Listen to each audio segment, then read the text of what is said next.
não definir valor para galvão. E o último item que o senhor falou foi referente aos...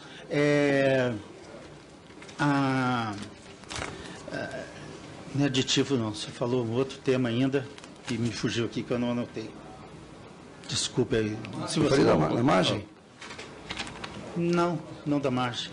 Nessa amizade que o senhor teve, não pegou dinheiro nenhum com o Deputado Zalcir, Vossa Excelência já usou bastante tempo. Vamos passar agora a palavra para o subrelator, Pracidelli, que estava aqui presente no momento, estava na CCJ, cumprindo outras atribuições. Vossa Excelência tem 10 minutos. Em seguida, vamos começar a utilizar o tempo de líderes, ouvindo o primeiro inscrito, o deputado Mendonça Filho. Senhor presidente, primeiro eu queria agradecer a compreensão, todos os deputados sabem, e alguns daqui também estiveram lá na Comissão de Constituição e Justiça. Há um tema bastante complexo e evidentemente, era importante que estivesse lá. Por isso, peço desculpas, inclusive, ao relator, ao presidente, aos demais deputados, de não poder ter acompanhado todas as intervenções, as perguntas do depoente e, eventualmente, posso até fazer algum questionamento que já tenha sido feito em função disso. Seu Glauco, primeiro, o senhor não está aqui como acusado e nem como réu. Vossa Senhoria está aqui como testemunha. No entanto, Vossa Senhoria foi acusado por um dos que fizeram, uma das pessoas que fizeram delação premiada e que envolveram o nome do senhor como recebedor de propinas da Petrobras. Eu vou, evidentemente, fazer rápidas perguntas e gostaria que Vossa Senhoria pudesse respondê-las. É claro que e já foi dito aqui desde o início, com a verdade, algumas de cunho mais técnico e outras vão entrar em função desta acusação feita a Vossa Senhoria. Primeiro, a Petrobras tomou a decisão da construção da refinaria Berolima e eu gostaria que Vossa Senhoria, como um técnico, como alguém que ocupava um cargo importante, né, um ex-gerente da Petrobras, pudesse dizer quais foram as razões estratégicas que fizeram com que a Petrobras tomasse a decisão de construir essa refinaria naquele local. Segundo, eu gostaria que Vossa Senhoria também pudesse, já que esta refinaria foi construída por um consórcio de empresas nacional, pudesse dizer qual que é a capacidade destas empresas para a construção deste tipo de obra e qual a diferença da construção sendo feita por empresas nacionais e empresas estrangeiras. Terceiro, Vossa Senhoria se referiu, e eu da parte que eu peguei aqui, à formação de preço da Petrobras e à margem de formação de preço. Eu gostaria que Vossa Senhoria pudesse também abordar esta questão. Como é que se dá esta formação de preço? O que é que se leva em consideração? Evidentemente, eu sei que são várias questões e, às vezes, rapidamente não dá para expressar, mas eu queria que Vossa Senhoria pudesse expressar aquelas questões mais relevantes para essa composição de preço. Porque é claro que a composição de preço, quando tem uma margem de 15 para menos e 20 para mais, há uma margem de 35% de diferença do preço básico apontado por uma equipe técnica da Petrobras, é uma margem que eu considero relativamente ampla para poder ter uma distorção para menos e para mais, para mais, e nós estamos acompanhando aqui, através dos depoimentos, e que esta margem foi sempre superada. Quarto, eu queria que Vossa Senhoria pudesse aqui falar com relação aos aditivos. Há, de fato, como a ex-presidenta da Petrobras disse aqui, uma falha de projeto básico que propiciaram esses aditivos, ou esses aditivos são em função de outras questões técnicas. Queria que Vossa Senhoria pudesse dizer. E eu também quero entrar um pouco nesse debate da acusação feita a Vossa Senhoria por um delator. O engenheiro Chinco Nakandakari disse que Vossa Senhoria recebeu R$400 mil em propinas. E Vossa Senhoria disse aqui que trabalhou com Pedro Barusco, que nesta CPI também assumiu que foi uma das pessoas que desviou recurso da Petrobras. Eu queria que Vossa Senhoria afirmasse aqui que não pegou ou se pegou algum deste recurso, né, e afirmasse ou discorresse sobre a sua relação com o Pedro Barusco. Se o senhor sabia que ele recebia alguma propina, conforme ele disse aqui, ou não. Se o senhor participava ou não. E se o senhor acha que ele recebeu propina sozinho num determinado momento, né, conhecendo a estrutura da Petrobras, como Vossa Senhoria imagino que conheça, porque era gerente da Petrobras, se ele recebia propina sozinho num determinado momento, né? Agora, eu também tenho uma dúvida que ficou aqui pelo senhor Barusco estabelecida. Ele disse que até um determinado momento a propina na Petrobras era uma coisa sistematizada. Vossa Senhoria foi gerente da Petrobras. Vossa Senhoria acha que a Petrobras tinha uma sistemática comum de recebimento de propina? Todos os gerentes, diretores, funcionários, técnicos, como é que era isso? E depois ele disse que a propina acabou sendo institucionalizada. Também gostaria que Vossa Senhoria pudesse dizer isso. Era institucionalizada na empresa? Era a ordem dos superiores? Como é que era esse negócio? Porque, senão, aqueles que nos assistem ficam imaginando que a empresa Petrobras só funciona à base de propina, conforme foi dito aqui ou tentou-se dizer o seu Barusco. Os preços eram formados de que forma, né, e davam esta margem para a propina, ou as empresas ofereciam a propina? Os técnicos cobravam a propina? Vossa Senhoria cobrou propina antes de aprovar um dos projetos? Vossa Senhoria aprovou a propina antes das empresas, recebeu propina antes das empresas começarem a trabalhar? Então, eu gostaria que Vossa Senhoria pudesse discorrer sobre esses temas, até porque a gente pudesse embasar as informações para configurar os relatórios que serão feitos pelas diversas relatorias, mas especialmente essa que se refere à refinaria Abreu Lima. E, por último, eu gostaria que Vossa Senhoria também, como ex-gerente da Petrobras, alguém que viveu, né, um momento importante de crescimento da Petrobras, pudesse discorrer sobre o significado, né, do fechamento, por exemplo, desta refinaria ou de outras obras da Petrobras para a economia do Brasil ou para as empresas e para os empregos das regiões que elas estão instaladas. Muito obrigado, Alessio.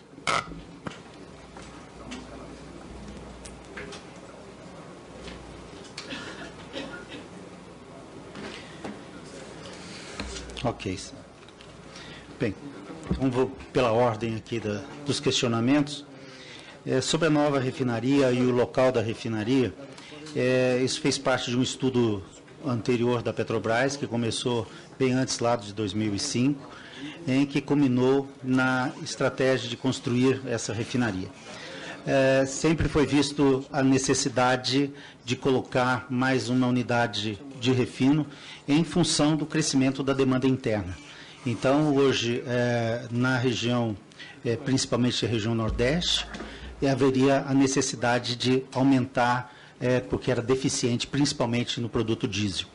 E desses estudos iniciais, dos diversos pontos que se tinham lá para estudar a posição da refinaria, Pernambuco saiu como um local adequado em função da disponibilidade da própria infraestrutura, que Suape já tem. Essa estrutura lá de Suape já era uma área industrial, tanto que a refinaria Abreu e Lima, ela ocupa da ordem de 630 hectares que ela e ela é praticamente toda tomada dentro dessa área. As áreas para ampliação são próprias dentro dela. Então, o primeiro fato necessário da refinaria foi a necessidade de 200 mil mais de colocar diesel na região Nordeste. A segunda posição era reduzir a nossa importação de derivado do diesel, que ela vai suprir grande parte da nossa importação de produtos. E depois, a questão do local seriam as condições locacionais, tanto do ponto de vista de logístico, para receber produto, que nós já estamos lá no Suape, que é uma área pronta para para receber as unidades, com poucas ampliações que foram necessárias, e com relação à interiorização e distribuição dos produtos. Então, foi a refinaria projetada para aquela região e para suprir a grande demanda de diesel da região. As empresas que participaram desses projetos, a opção da Petrobras, a opção do Brasil naquele momento, foram que tudo que pudesse ser feito no Brasil, ia ser feito no Brasil. Nós estávamos em 2008, que a ideia era aumentar o conteúdo nacional, e em tendo competição interna que tivesse, vamos dizer, para a área de suprimento dos materiais, no mínimo 3, 4 empresas que pudessem fornecer um determinado bem, nós íamos cotar aqui e lá fora, para que também não se pagasse um prêmio muito elevado para as empresas brasileiras comprando aqui dentro. A grande maioria dos equipamentos, então, foi fornecido pela indústria nacional, grande parte de todos dos grandes equipamentos. O que nós não compramos no Brasil foram simplesmente alguns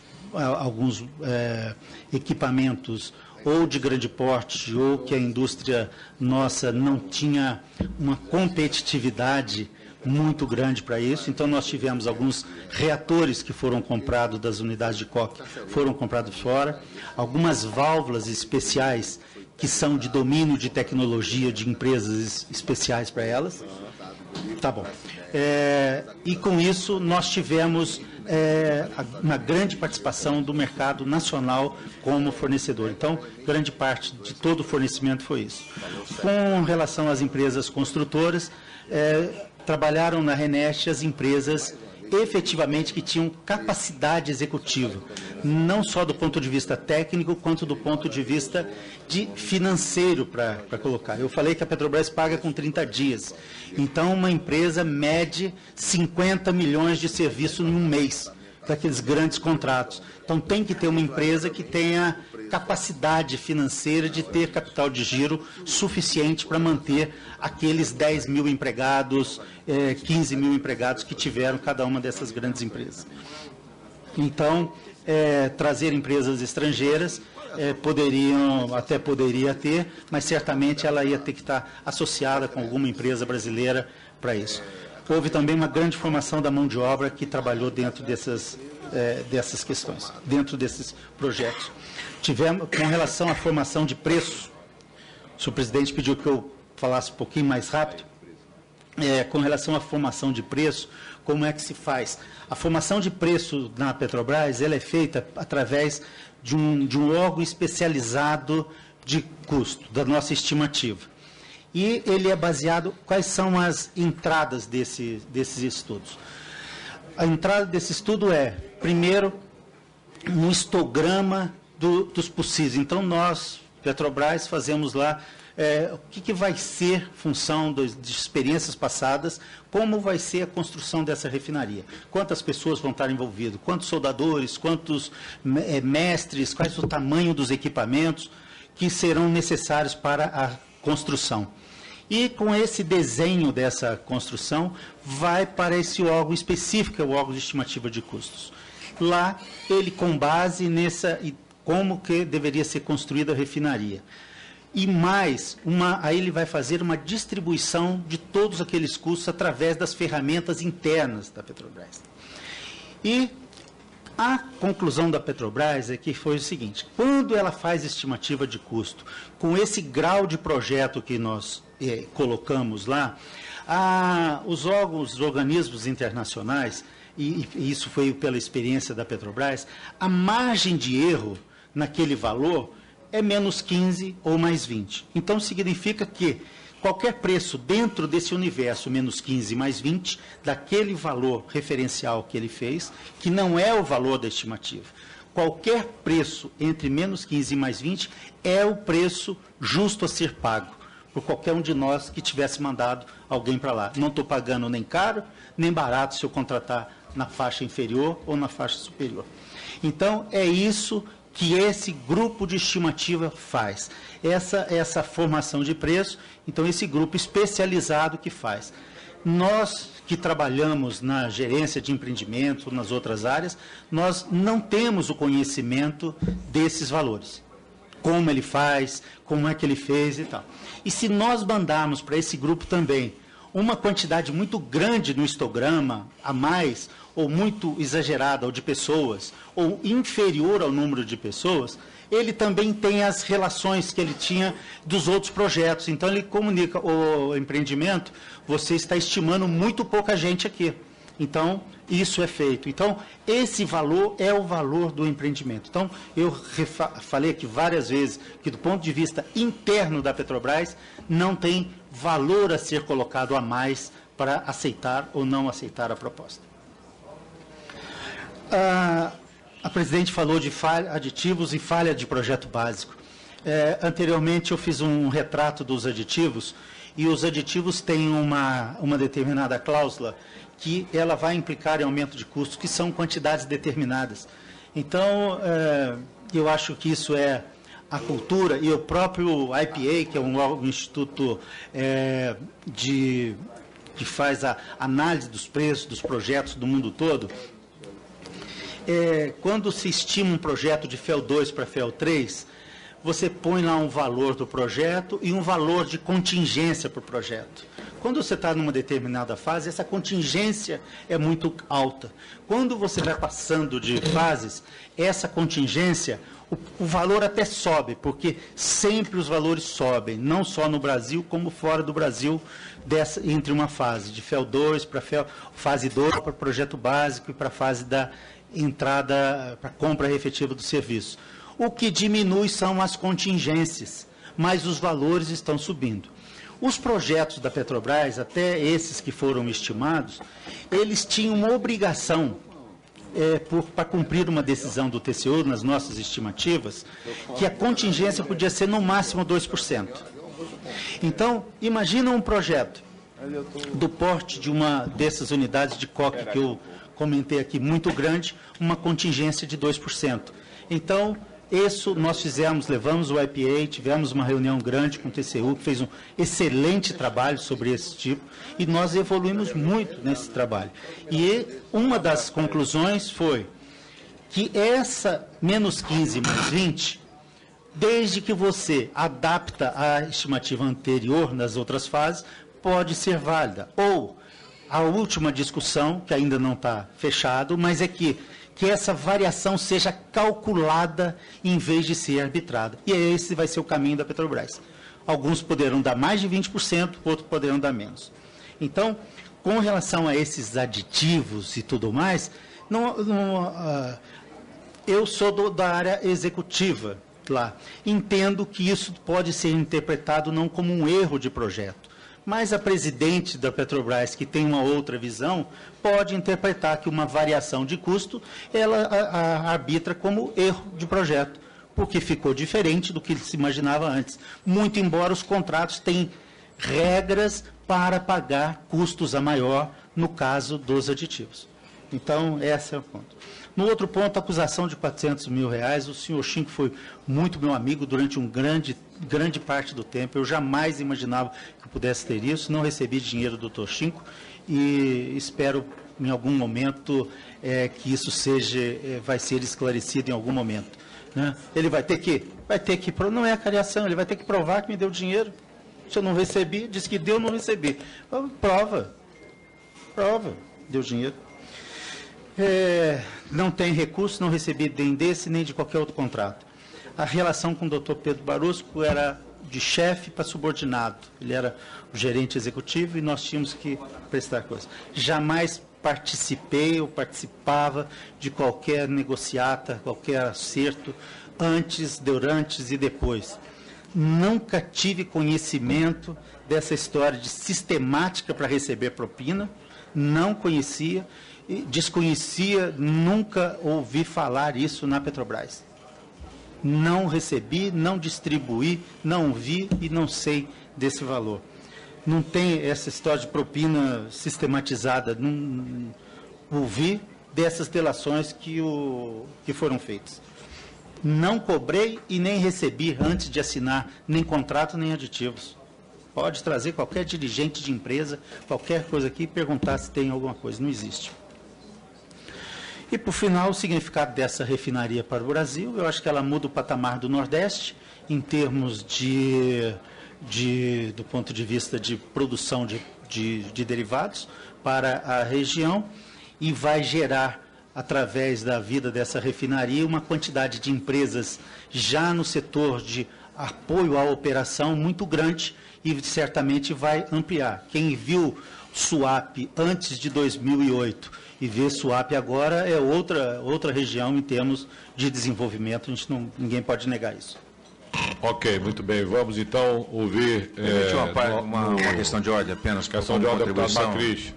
Senhor presidente.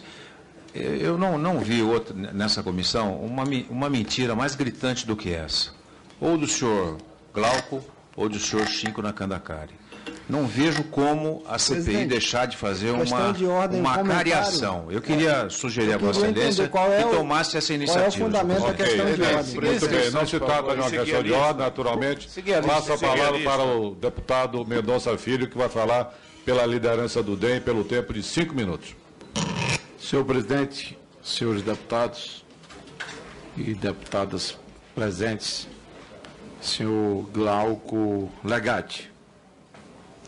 Como pernambucano, lutei muito para que a refinaria Abreu e Lima pudesse virar realidade em Pernambuco.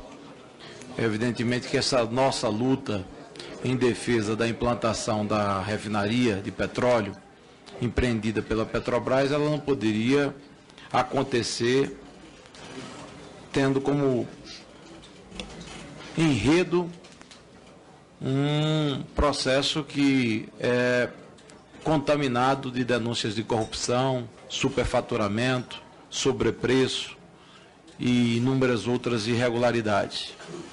Eu sei que o discurso do senhor Glauco, e de outros que falam em nome da Petrobras é sempre que o preço pago pela refinaria Abreu e Lima em Pernambuco, a implantação dela foi de mercado.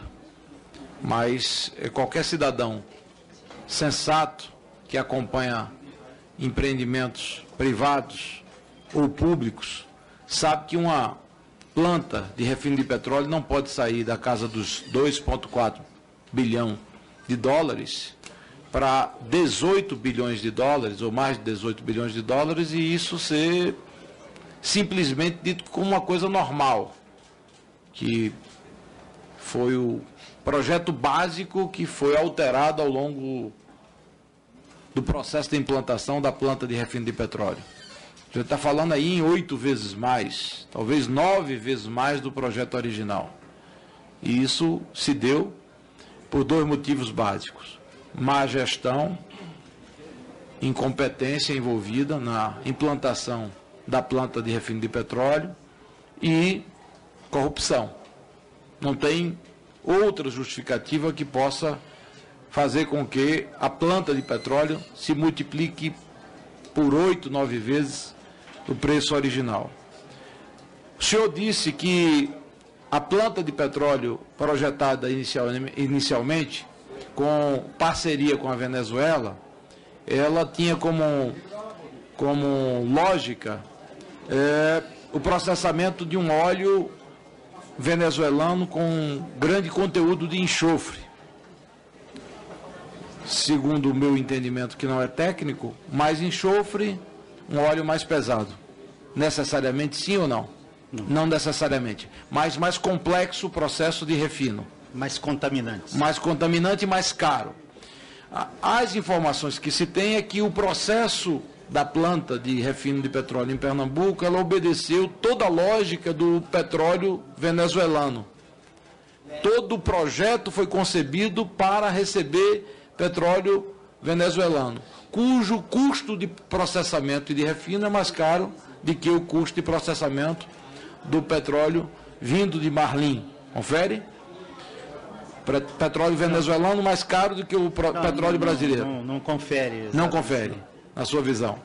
Pois bem, eu entendo que ainda mais grave, porque eu digo, a informação que se tinha era de que o petróleo venezuelano era mais caro do ponto de vista de processamento do que o petróleo brasileiro e que a planta foi projetada para processar petróleo vindo da Venezuela.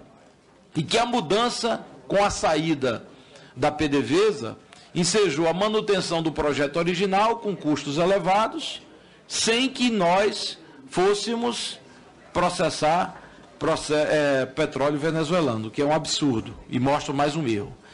A mesma lógica adotada na explanação com relação à implantação da refinaria Abreu e Lima foi dita também com relação à Pasadena, a refinaria comprada nos Estados Unidos, que significou um prejuízo de mais de 1,2 bilhão de dólares. Quer dizer, uma aberração, e a justificativa é a mesma. Eu insisto com o senhor Glauco para que ele possa, pelo menos, trazer alguma alegação. Ele disse que era amigo do senhor Chinco, amigo íntimo. Sabe-se até datas de aniversário de um ou outro. Ninguém conhece data de aniversário de alguém que não tenha grande intimidade. Por que um amigo tão íntimo, ele poderia, segundo a sua expressão, traí-lo com a faca nas suas costas? Qual é a razão dessa traição? Qual é a justificativa que o senhor traz para um ato tão cruel de alguém que tinha um relacionamento tão fraterno? A ponto de ter... Deputado, para concluir, por favor. Vou concluir, presidente. A ponto de ter, conhecimento mútuo de datas de aniversário. Eu creio que mesmo sob delação premiada e assinando um contrato de colaboração com a Justiça, um amigo não chegaria ao ponto de trair outro amigo por uma razão banal. Eu acho que na sua cabeça há certamente uma explicação, pelo menos uma especulação com relação à razão. E aí eu vou chegar ao fim, presidente, dizendo o seguinte: o cenário do fim da implantação da refinaria Abreu e Lima em Pernambuco, apesar do legado positivo, evidentemente, com uma planta industrial como essa, ela deixa para o território pernambucano, eu não vou negar isso, até porque lutei como vice-governador e governador para que isso acontecesse, deixa um final muito triste de fornecedores que estão sem receber e de milhares de trabalhadores que sequer tiveram direito de receber os seus direitos trabalhistas. Então aqui fica o meu registro da incompetência de gestão e do ambiente extremamente negativo decorrente dessa gestão de implantação da refinaria Abreu e Lima, que deixou um lado positivo que é significativo, mas que deixou um rastro de corrupção, de calote e de infelicidade para milhares de trabalhadores do meu estado, o estado de Pernambuco. Eu gostaria de facultar a palavra. Não foram perguntas, presidente, mas que ele pudesse comentar. Ok, Vossa Excelência sabe que no horário, no tempo do líder, não cabe indagações, mas de qualquer maneira, se ele quiser fazer algum comentário pode até fazer, sobre os 5 e dos pontos elencados. Passamos a palavra para o delegado Valdir. Vossa Senhoria deseja fazer algum comentário, doutor Glauco? Se não deseja... Eu gostaria só mais a questão aí do petróleo da Venezuela e alguns outros pontos. Por favor, bem rapidinho, muito rapidinho. Presidente, depois o deputado João Bacelar pela liderança do PR, por favor. Só para o caso do petróleo da Venezuela, como o senhor bem disse para o PJ, mesmo o petróleo da Venezuela com o petróleo brasileiro seria um petróleo de grau API 16,5, que seria o petróleo de Marlim. Então, o petróleo da Venezuela, eles chamavam melhorado, porque eles iam pegar o petróleo venezuelano, fazer com que ele tivesse um 16,5% de 16,5 graus API e entrava em um dos trens. A refinaria está projetada assim, para funcionar 2 trens alternativamente, um com o outro. E com o petróleo venezuelano, precisaria mais da unidade de recuperação de enxofre, que não foi construída, porque ele não se concretizou. O ambiente negativo, ele justamente hoje que deixou no Estado, que eu acho que isso é uma marca que toda a vida a Petrobras, enquanto eu estive lá, a gente não queria que ficasse, era justamente por conta desses vários efeitos, inclusive da Operação Lava Jato, que meados do ano passado a Petrobras foi muito mais criteriosa, não assinou os aditivos, porque toda hora parecia que uma empresa estava envolvida nesse processo. Então, como pagar alguma coisa para alguém que tem envolvida num processo como esse? Então, isso realmente prejudicou as empresas sobremaneira. E sobre o Chinco?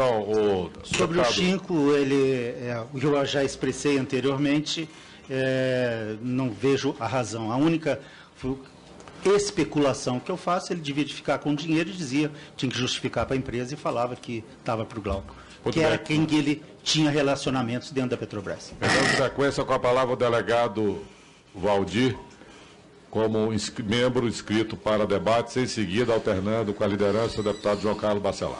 Boa tarde, senhor presidente, boa tarde, senhores deputados. Senhor Glauco, eu gostaria de fazer algumas perguntas diretas, se o senhor puder responder diretamente sim, não, bem rápido. O senhor isenta o senhor Paulo Roberto dos prejuízos da Petrobras, conforme o senhor já se manifestou na CPI do Senado? A pergunta que foi me feita... O senhor se manifestou no Senado e disse que isentava ele de qualquer responsabilidade. O senhor isenta ele de qualquer responsabilidade nesses golpes que aconteceram na Petrobras? Senhor deputado, a pergunta que foi me feita foi assim: o senhor atribui o aumento de custo da refinaria ao Paulo Roberto Costa? Paulo Roberto não foi o responsável pelo aumento de custo da refinaria. Em relação à corrupção, isso eu não tenho que falar. Quem é a pessoa responsável? A Graça Foster ou Gabriele? Quem que é? Eu não sei informar. O senhor é filiado a algum partido? Não. Qual o seu salário na Petrobras? Hoje da faixa de R$30 mil. R$30 mil. O senhor vem aqui, o senhor sabe que está sob o compromisso legal. O senhor sabe que a Polícia Federal, o Ministério Público, tem outras provas. Tem filmagem, tem o senhor carregando malote ou não, ou bolsa, sabemos lá o quê. E que sua pena pode aumentar mais 4 anos por falso testemunho. O senhor estaria disposto a fazer uma cariação com o senhor Chinco e vai dizer na cara dele que o senhor não pegou nenhum dinheiro? Claro. O senhor sabe que vai ter essas filmagens mostrando o senhor lá várias vezes. O senhor esteve com ele várias vezes? Estive, eu falei, ele era um amigo meu. Uma outra questão, ontem ainda tem uma notícia nos jornais dizendo que a ex-presidente Graça e o Gabriele já foram mencionados nesse esquema de corrupção multibilionário, de corrupção e lavagem de dinheiro. Inclusive o BNDES, prejuízo de 2,6 bilhões. O senhor sabe que vocês são peixe pequeno e que peixes grandes vão cair, já estão caindo fora. Aqui no Brasil ainda está mais difícil. O senhor vê responsabilidade dessas pessoas nessa fraude, ou vocês não viam nada, não enxergavam nada, são cegos, surdos e mudos? Senhor deputado, eu ficava focado na construção da refinaria, como eu falei. Com a alta administração da Petrobras, eu não tinha muito contato. Mas não sei, o senhor não sabe de nada? Não. Meu Deus, por que o senhor tem alguma inimizade com o Chinco? Não, pelo contrário, eu achava que não.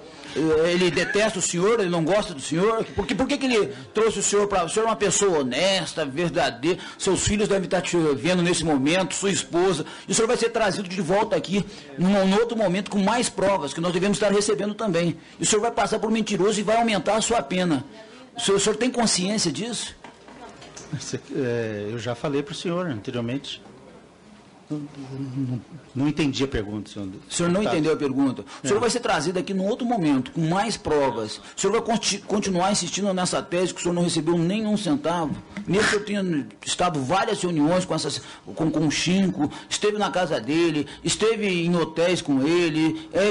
E o senhor continua insistindo que não teve nada com ele? Deputado, eu nunca estive na casa do Chinco. Para concluir, deputado. Presentes, telefonemas, vocês não trocaram, mensagens... Tudo isso vai estar como cariada como prova nos autos. O senhor sabe disso? O senhor Chinco nunca foi colocado pela Galvão, eu já falei anteriormente, como representante da sua empresa, para defender ou chegar lá para falar, olha, eu vim aqui para falar em nome da Galvão. Ele nunca foi apresentado. Última pergunta, senhor relator, considerando que eu estou fazendo a pergunta e está dando resposta no meu tempo. Abreu de Lima, por que a Venezuela saiu desse projeto? Não sei lhe dizer. Ela não era da minha competência. Não era da sua competência? O senhor nunca esteve com o presidente Lula lá? Não. Com Hugo Chávez, com ninguém? Estava na refinaria quando o presidente foi visitar, mas... O senhor estava na refinaria? O senhor estava lá? Eu estava na refinaria. Estava na refinaria. Sim, mas eu estava lá no fundo. Lá no fundo, no exterior. Qual o motivo que a Venezuela deixou de... É por causa que eles sabiam da corrupção que já existia, dos aditivos? Você vai ter que chamar outra pessoa aqui, que não sou eu. Não é o senhor. Delegado, Obrigado. sou eu. Muito obrigado ao deputado delegado Valdir. Com a palavra agora o... Presidente, pela ordem, nas outras sessões nós não tivemos essa alternância entre inscrições de líderes e membros. Mas foi até solicitado na outra que se fizesse essa alternância para dar uma condição para que os membros pudessem também falar, não ter que esperar tanto os líderes usarem da palavra, deputado Léo Brito. Então, com a palavra, o deputado João Carlos Bacelar, pelo tempo de 6 minutos, segue o deputado Jorge Sola. Senhor presidente, deputado Luiz Sérgio, senhoras e senhores deputados. Depois de ouvir aqui a explanação do senhor Glauco a respeito das composições de preço da Petrobras, do histograma, da curva do histograma, eu queria fazer umas perguntas técnicas aí a Vossa Senhoria a respeito dos preços. Existe sobrepreço na Renest, senhor Glauco? Eu já... dizer... Oi? Sim. Não. Deputado João Carlos Bacelar, Vossa Excelência sabe que não pode usar do tempo da liderança para formular perguntas. Eu queria fazer uma explanação, senhor presidente, e ao mesmo tempo sobre preço. Então, eu queria aqui que o presidente, queria que nessa comissão, na hora devida, que o senhor Glauco falasse mais aí sobre o sobrepreço da Renest. E também a posição dele junto ao Tribunal de Contas da União. Porque a gente viu aqui, eu estudei, e muita menção de sobrepreço do Tribunal de Contas em relação ao relatório preliminar do TCU.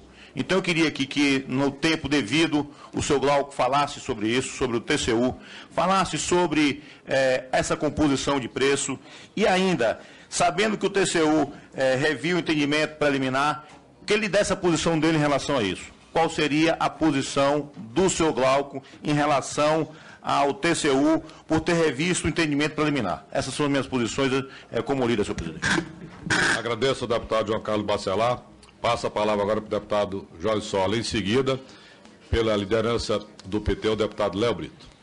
Obrigado, presidente. Primeiro eu queria fazer um apelo, presidente, ao senhor, ao relator e aos demais membros dessa comissão. Nós estamos completando hoje 1 mês e 1 semana da CPI. E, claro, a gente começa a ser cobrado do desenvolvimento dos trabalhos, com razão, pela imprensa, pela população em geral, acerca do desenvolvimento das investigações. E acho que a gente avançou muito pouco até agora, né? Entre os envolvidos, as testemunhas que foram ouvidas aqui, praticamente nada se acrescentou que não já tinha sido vazado na grande mídia, que não já tinha sido amplamente divulgado. Aí eu pergunto, qual é o sigilo que essa comissão quebrou até agora? Tem delações de empresários, como foi citado agora no caso do Glauco, né? E da denúncia do Chinco na Canacari. Então nós temos delações de empresários que disseram que pagaram a propina. Tem operadores que disseram que entregaram o dinheiro. E tem funcionário da Petrobras que algum admitiu aqui que recebeu o dinheiro e outro que admite não ter recebido. Então o que é que está faltando para essa comissão? Solicitar as provas, quebrar sigilos, confrontar status bancários, ligações telefônicas, ou seja, apurar as contradições nas delações. Como o caso que hoje está aqui, o Glauco disse aqui e reafirmou que não recebeu a propina, o Chico, em delação premiada, afirma que fez o pagamento, né? Não é importante que sejam ouvidos aqui alguns nomes fundamentais para dirimir esse contraditório, né? Como o caso do Barusco, que afirmou aqui que atuava sozinho. Chega a ser piada alguém acreditar que na posição que ele ocupava na Petrobras na época do governo Fernando Henrique Cardoso, ele pudesse receber propina atuando sozinho. Então tem que ouvir os líderes desse esquema, os principais operadores financeiros. Então por que nós não revisamos o planejamento, o revisor, relator Luiz Sérgio? Para que possa ser ouvido os 11 operadores investigados pela Polícia Federal. Insisto que o Fernando Soares, não é baiano não, viu, deputado de Baçaí? Não é baiano não, chequei isso. Fernando Soares, que é apontado como operador do PMDB pela Polícia Federal. Por que ele não vai ser ouvido aqui? o Alberto Youssef, o Júlio Camargo, que operava junto com o Youssef, o Mário Góes, operador financeiro, o Guilherme Esteves de Jesus, que atua na Sete Brasil. Por que essa comissão não revisa o seu planejamento e chama os elementos que são essenciais para serem ouvidos? Na linha de em cima das contradições, nós precisamos ouvir os ex-dirigentes da Petrobras, o Joel Renault, José Coutinho Barbosa, Antônio Carlos de Agostini, o empresário Germer Fromovich da Marítima. Por que eles não vão ser ouvidos aqui, presidente? Não consigo acreditar que essa comissão vai continuar sem pautar depoimentos essenciais, oitivas essenciais como essas, que a Polícia Federal apurou, divulgadas na mídia, e a comissão continua sem pautá-las. Ao senhor Glauco, eu queria perguntar, já que o senhor disse que não tem recebido a propina da mão do Chico na Canacari, primeiro, o que é que motivaria, se além da delação premiada, teria alguma outra motivação para essa acusação dele, né? Agora, para o senhor tirar de vez essa suspeita de que recebeu propina, o senhor se disporia aqui, nessa comissão, a de forma pioneira nos trabalhos e inédita até o momento, abrir mão espontaneamente de seu sigilo fiscal e telefônico para verificar?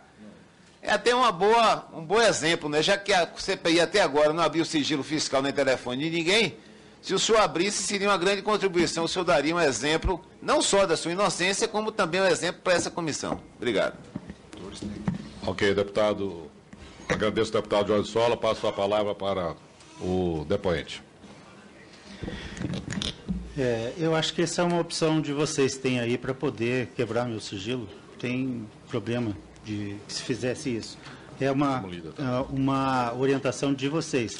Mas é a prerrogativa da própria CPI quebrar o sigilo. Eu, de minha parte, não tenho nada.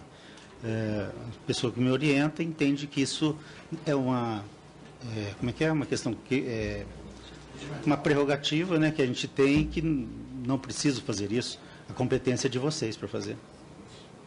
Entendeu? Okay. O senhor não tem nada contra, nada a opor. Quando vocês colocando, vocês votando, é prerrogativa de vocês. Ok, agradeço ao deputado Jorge Sola. Passo a palavra. Ok. Alberto Youssef, que é o mestre de todo aí do esquema, ele consta no plano de trabalho e o requerimento de sua convocação foi aprovado na mesma sessão que aprovou o plano de trabalho, e Paulo Roberto também.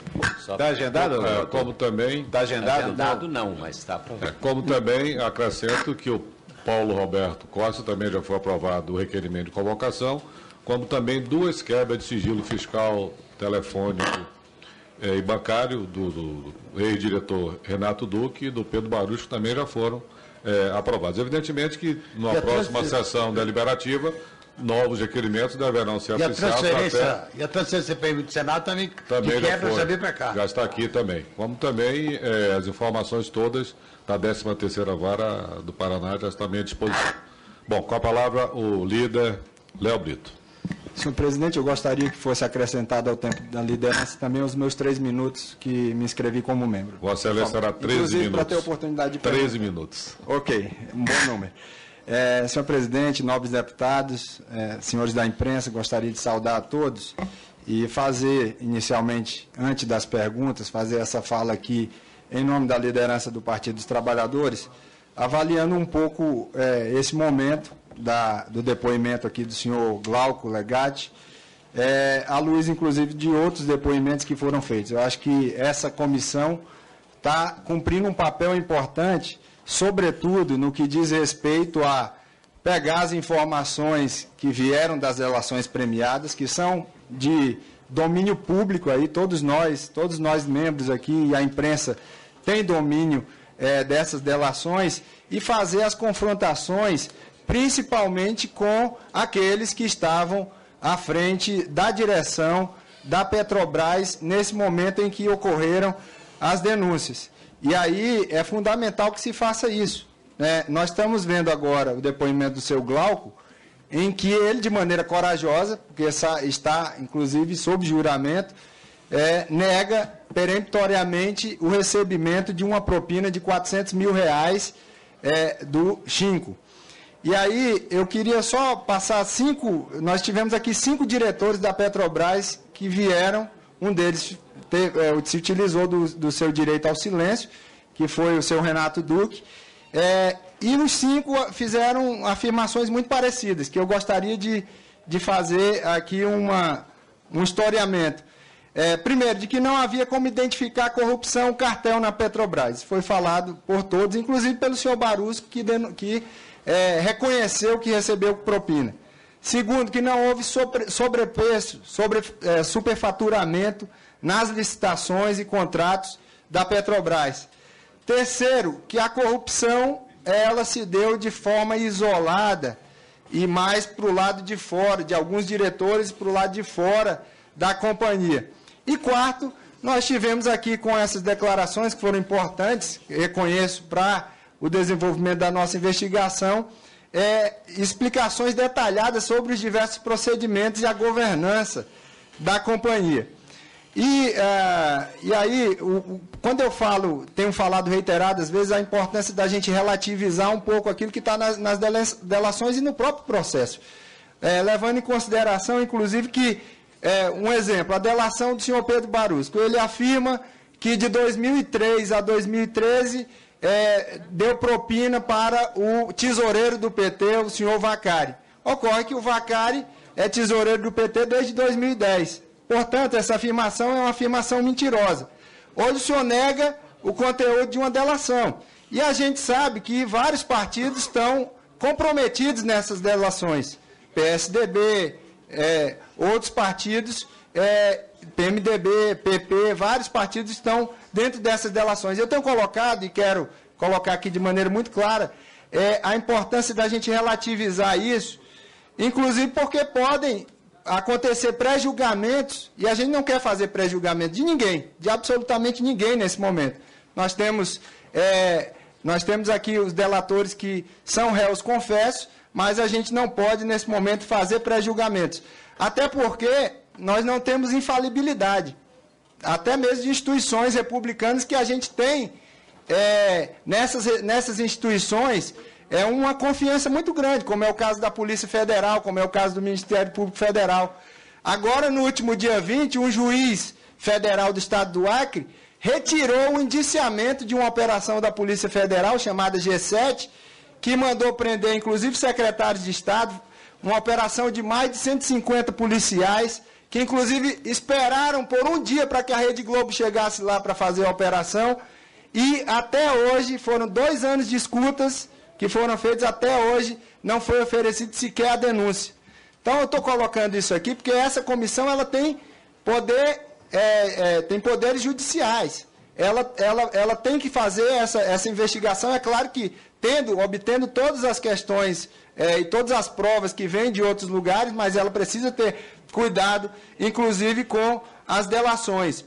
E aí é importante asseverar isso que eu estou colocando, porque a gente não pode também seguir o mesmo rumo de algumas coisas que são questionáveis. Aí eu não quero questionar o juiz Moro, a idoneidade de quem quer que seja do Ministério Público Federal. Até porque confio nessas instituições.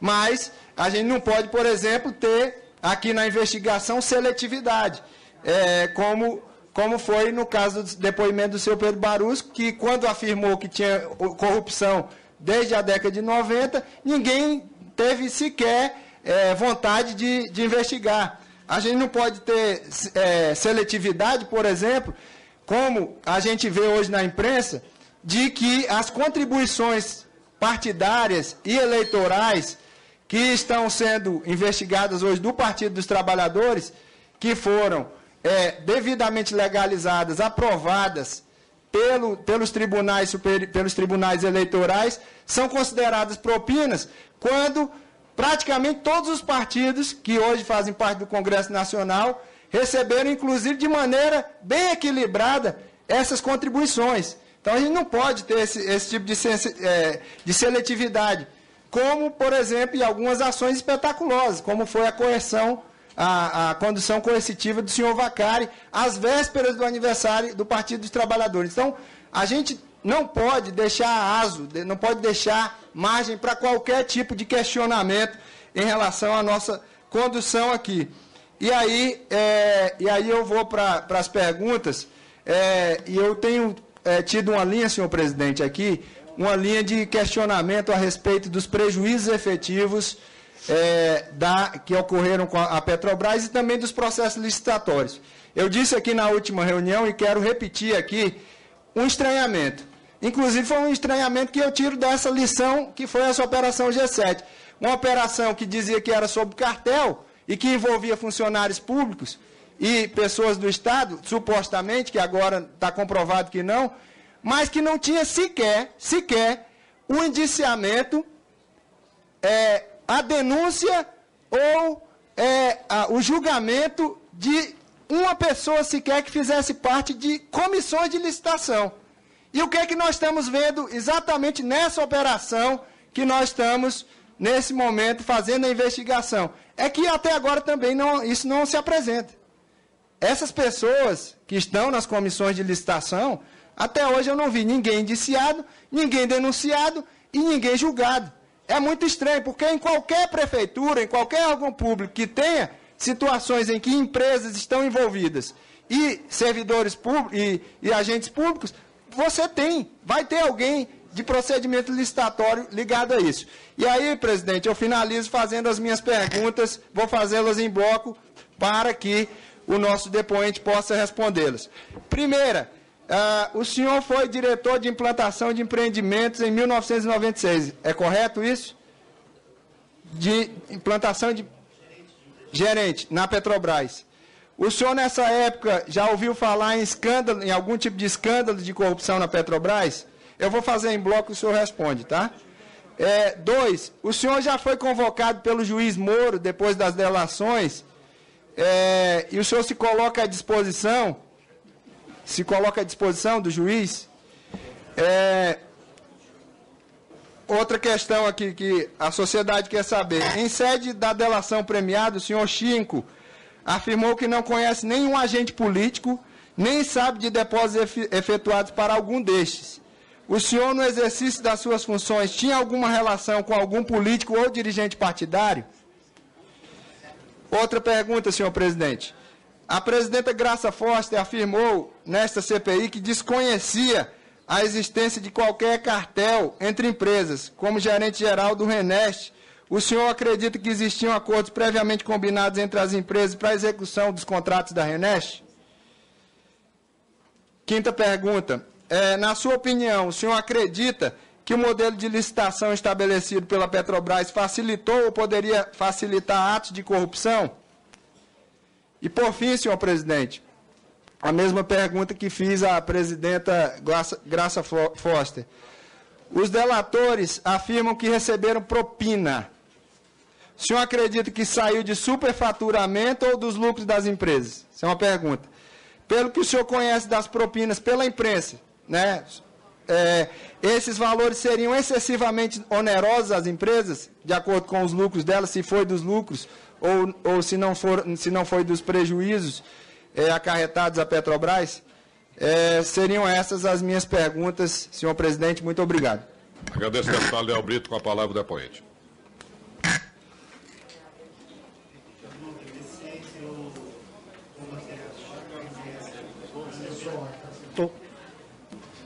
Perdão. Desde a época que eu sou gerente, comecei como gerente de empreendimento, nunca tive nenhuma coisa dessa natureza e alguma coisa desse tipo. Mas ouviu falar? A pergunta é se ouviu falar. Não ouvi falar de corrupção dessa forma, como dito na Petrobras. Há muitos anos atrás, eu acho que ficou até dito e relatado pelos jornais na época, um jornalista relatou que em determinado projeto da Petrobras tinha lá uma combinação das empresas.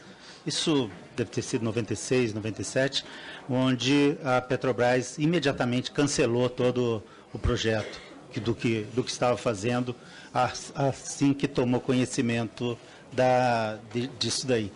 Acho que era o jornalista Jânio de Freitas, se eu não me engano, que tinha um valor que aparecia no jornal O Valor da Concorrência.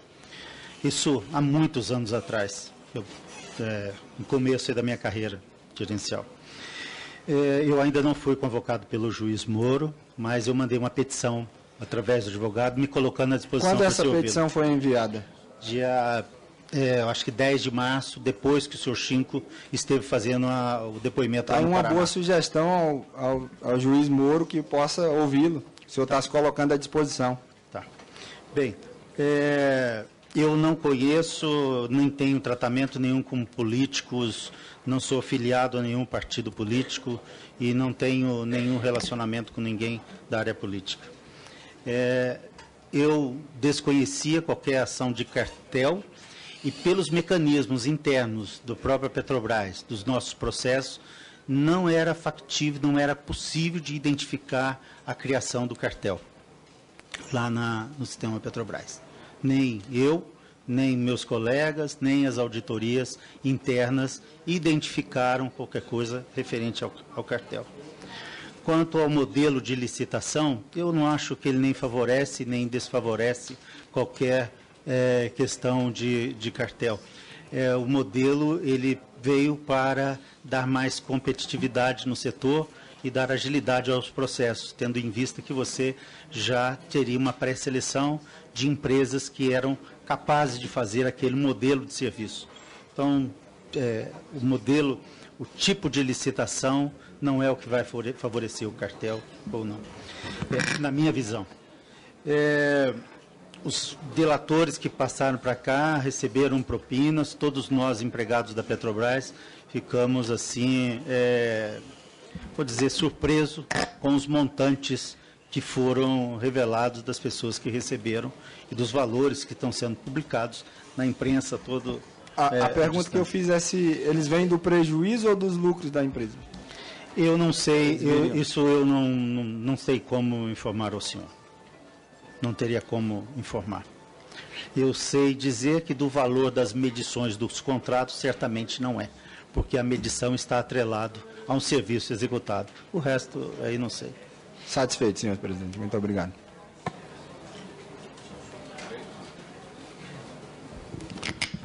Bem, vamos agora dar sequência ouvindo o deputado Celso Passera. Vossa Excelência vai falar, vai associar também ao tempo de liderança? Quero associar isso. Ok, então Vossa Excelência estará 3 minutos. minutos Não devo ocupar também. o tempo todo, mas okay. Eu vou associar.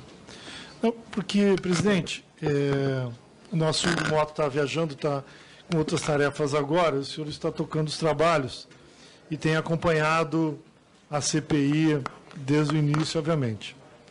Na semana passada, eu até, na fala de liderança do partido, fiz uma fala breve, mas eu expus aqui um cronograma desde o momento em que vocês entregaram, o grupo de deputados vinculados à oposição, entregou as 186 assinaturas requerendo a criação dessa comissão à mesa diretora da Câmara e o funcionamento dos trabalhos até hoje.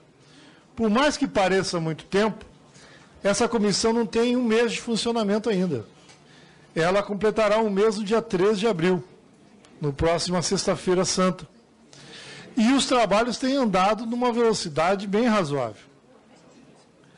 Na semana passada, quando nós aprovamos um conjunto de novos requerimentos, nós do PMDB, junto com a maioria dos partidos, procuramos montar uma dinâmica que nos permitisse chegar à reunião e aprovar um conjunto de requerimentos que desse uma lógica de trabalho interno nessa comissão e também que desse consistência a esse trabalho. Uma das coisas que nós discutimos na reunião de liderança e subrelatorias, na preliminar, foi a questão das acariações, da importância das acariações e o momento de fazê-las, após a gente chamar os depoentes aqui e buscarmos elementos para dar consistência e qualidade às acariações. Outro ponto que nós debatemos naquele momento foi a questão da quebra dos sigilos. como isso tem implicação na vida das empresas e das pessoas e o nível de responsabilidade do qual essa CPI tem que se olhar, porque para aprovar a quebra de sigilos e o conjunto de critérios legais que a legislação nos obriga para solicitar a quebra de sigilo bancário, telefônico, fiscal, de pessoas, de cidadãos, de políticos, de operadores, possíveis operadores, etc, etc. E também analisamos naquele momento o risco que nós correríamos em aprovar um conjunto excessivo de oitivas e que nós depois tivéssemos dificuldade para cumprir essa agenda e que isso poderia trazer uma imagem negativa para essa comissão parlamentar de inquérito. Então, à luz de toda essa conversa, de toda essa discussão, nós aprovamos mais de 100 requerimentos e um conjunto de tarefas e de trabalho que nos demos que, com certeza, preencherá todo o mês de abril de muito trabalho essa comissão, porque nós não temos só a CPI para fazer. Hoje, por exemplo, eu estive na instalação de uma comissão especial que vai analisar a crise hídrica brasileira, do qual fui eleito presidente dessa comissão. Então, aqui os deputados vivem um momento de muito trabalho, não tem só a CPI. E procuramos, obviamente, ler todas as delações premiadas, organizar, chegar aqui com um conjunto de perguntas, reunir a bancada, equilibrar isso tudo. Mas, com frequência, né, a gente ouve deputados, no início das reuniões, hoje não foi diferente, querendo colocar mais, aprovar mais requerimentos urgentes, como se nós não tivéssemos muito o que fazer e como se a direção da CPI não quisesse trabalhar. Eventualmente, a gente pensa que é falta de memória, ou porque não anotou tudo que foi aprovado.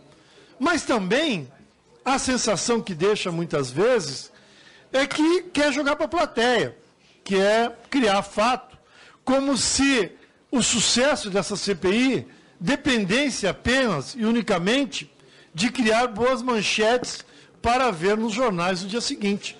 Eu acho que o sucesso dessa CPI, ele se dará no final dela, se nós conseguirmos aprovar um conjunto de iniciativas, um relatório consistente essa CPI. Então, nós do PMDB temos essa responsabilidade.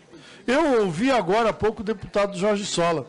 Ele fez a mesma insinuação que fez na reunião passada, na fala dele, de que o meu partido, o PMDB, estaria querendo evitar que algum operador financeiro do partido viesse depor aqui na CPI.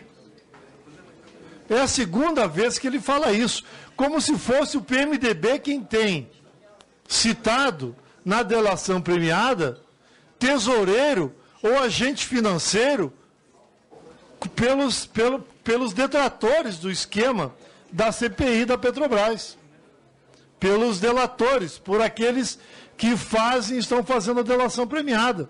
Então a gente tem que tomar muito cuidado com aquilo que fala, porque senão a gente acaba quebrando o nível de relação que nós estamos tentando estabelecer aqui de trabalho, porque senão eu vou começar a concordar com o presidente Embaçaí que a gente tem que, de fato, antecipar a vinda do Vacari aqui para a gente ganhar tempo. Né? Se o que nós estamos fazendo aqui é demorar com as coisas. Né? Então, a gente tem que tomar muito cuidado com o que se fala, porque aqui se tem responsabilidade daquilo que se fala. E eu acho que essa CPI não está trabalhando com lentidão. Acho que essa CPI está dando um trabalho, está trabalhando bastante e está avançando. E o fato de termos um conjunto de subrelatores para auxiliar na confecção do relatório final nos dá a perspectiva de termos um relatório consistente ao final desse trabalho. Então, o que eu queria dizer, né, é que na outra reunião, eu já havia feito a fala de líder, eu não pude responder a fala do deputado Jorge Sola, é que o PMDB não tem nenhum gerente de campanha, nenhum coordenador de campanha dele citado até agora. E todos os operadores que porventura vierem a ser solicitados, nós concordamos, nós temos aos poucos que ir aprovando os requerimentos e ouvindo essas pessoas, né? Porque nós temos que passar a limpo essa realidade que esse país vive. Então, presidente, essa é a minha fala pela liderança do PMDB. A outra coisa, eu queria já entrando aí para as minhas perguntas ao senhor Glauco. O que me parece, Glauco, é que esse negócio não me convence. Quando lá no Rio de Janeiro, quando um órgão público faz uma licitação, ele só lança o edital de uma obra depois de ter feito um cálculo numa tabela chamada IMOP, que é a Empresa de Obras Públicas do Estado, que tem um padrão de preços aceitos pelo Tribunal de Contas do Estado. Quando esse padrão, esse preço inicial atinge um valor acima de R$1,5 milhão, a licitação não pode ser aberta se ela não tiver um ok do edital por parte do Tribunal de Contas do Estado. E depois de licitado, você tem margem mínimas e máxima, que é quando você pode ir a 10% acima do preço estabelecido, e você não pode, quando o preço ofertado pelas empresas, pela primeira empresa, for muito abaixo, o licitante pode decretar que ela é inexequível, né? E depois se pode aditar o preço, ampliar o preço até 50% do valor licitado, a lei permite, a 8666. Obviamente, a Petrobras não está sob a lei da 8666. Foi até um debate estabelecido no plenário da Câmara ontem, essa questão a Câmara ainda vai se posicionar. Mas não dá para entender, é como se anuncia e começa uma coisa daquele tamanho e depois se descobre que o que custava 2,5 foi para 13, 14, 15 bilhões. Não dá para conceber, por mais que não se tenha um histórico de preço, há décadas não se construía refinarias no Brasil, não dá para entender como é que se tem um salto tão grande assim no preço. Então, muitas vezes a sensação que dá, e eu acho que no distinto público também dá essa sensação, quem está vendo, de que ou foi anunciado de forma liviana, ou foi feito o cálculo muito errado. Como há por parte dos servidores da Petrobras um orgulho e sempre uma defesa da capacidade técnica da Petrobras, fica essa sensação para a gente de que está muito errado isso aí. Fica essa sensação.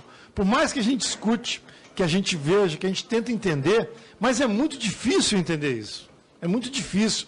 Essa distorção, essa distância tão grande entre o anunciado e o realizado. Então, para a gente, acaba que é difícil ficar ouvindo e não ficar com urticária, não ficar com irritação, não entender, não ficar ansioso para tentar entender o que está acontecendo nisso aí, né? Então, isso para a gente é uma situação muito ruim. Eu tenho falado da questão do preço mínimo e máximo das obras da Petrobras desde o início. É difícil a gente administrar essa informação, né, desse conjunto, essa distância, esse distanciamento tão grande. Então, eu vou às minhas perguntas, eu ainda estou no meu tempo agora de pergunta, né? Em primeiro lugar, o senhor, queria que o senhor se posicionasse novamente, reafirmar essa questão, como é que pode ter esse distanciamento tão grande? A segunda coisa, sobre o Chinco na Candacari, do qual o senhor falou que conhece, né? E que não recebeu os recursos. Então, nós estamos supondo que ele esteja mentindo, né? E que isso vai levá-lo a ter uma condenação quadruplicada, né? Então, eu queria saber, entre as tarefas dos seus advogados está aquela de interpelar judicialmente o senhor Chinco na Kandakari? Outra pergunta. O portal do G1 noticiou no dia 17 de dezembro passado de que a auditoria interna da Petrobras responsabilizou 19 pessoas por irregularidades em licitações da Abreu e Lima e do Comperge. O nome de Vossa Senhoria aparece entre os nomes. O senhor poderia detalhar a acusação que lhe foi imputado pela auditoria interna? Qual foi a penalidade aplicada?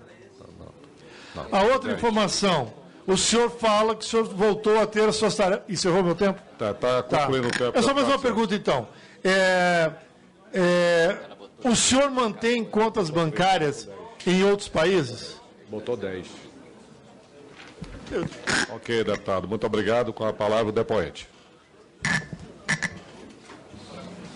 13? Foi 13? Começando, então, pela questão do preço, de 2 para 13. Em todos os eventos que a gente vai, essa questão de 2 bilhões para 13 bilhões, ela é sempre discutida e sempre vem à tona, porque realmente é uma coisa que a Petrobras fez que não ficou extremamente claro, e talvez ela tenha feito a divulgação do valor no momento em que ela não tinha exatamente tudo o que ela ia fazer sobre aquele projeto.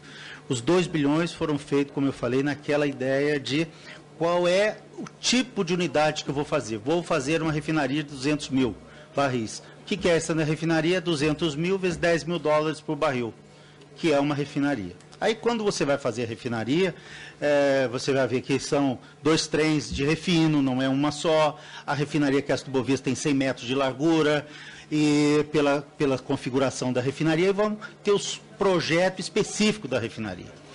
Em 2009, na CPI de 2009, sobre a Petrobras, que vim falar sobre a terraplanagem, foi-me feita a pergunta de quanto custaria a refinaria.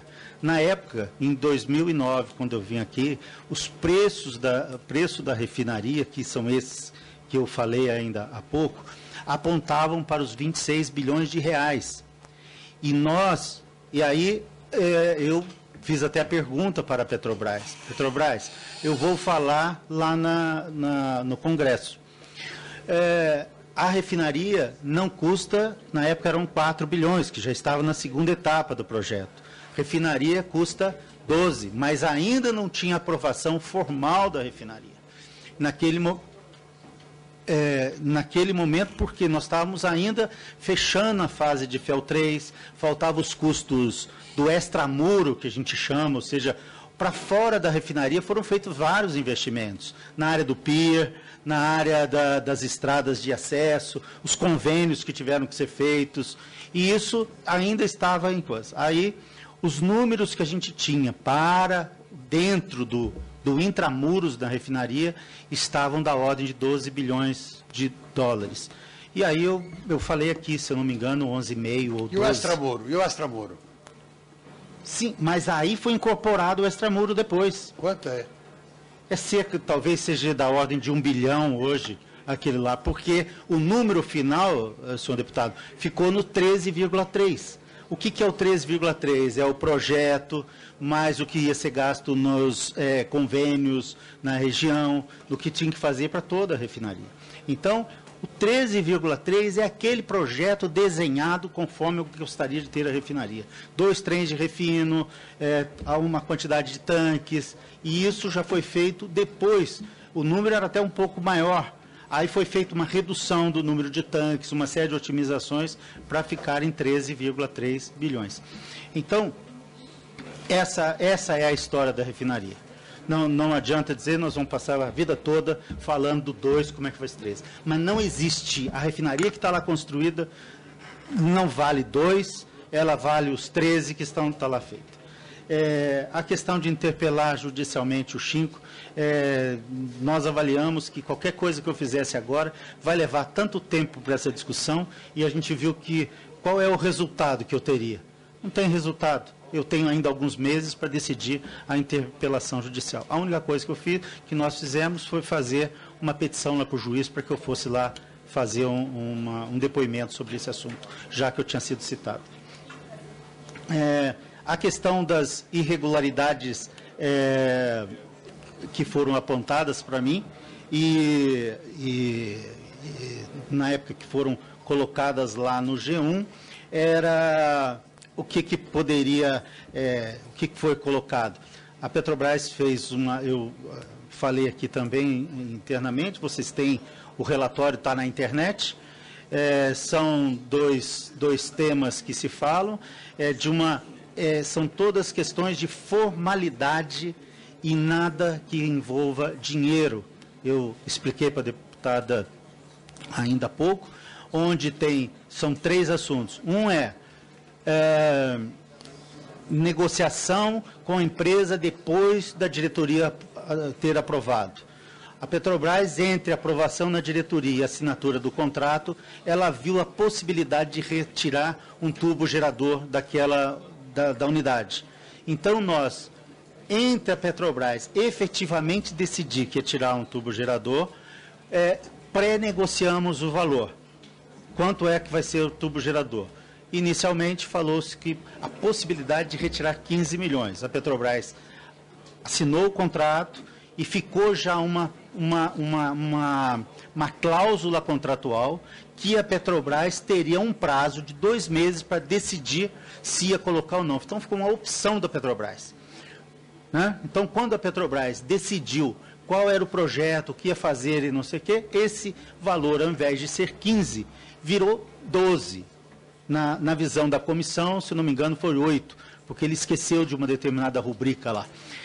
E, quando ele faz essa conta, então, a área da comissão entendeu, ela não estava preocupada com o valor, se era 15, se tirou 15, se tirou 12, mas é da formalidade de ter um valor pré-negociado para efetivar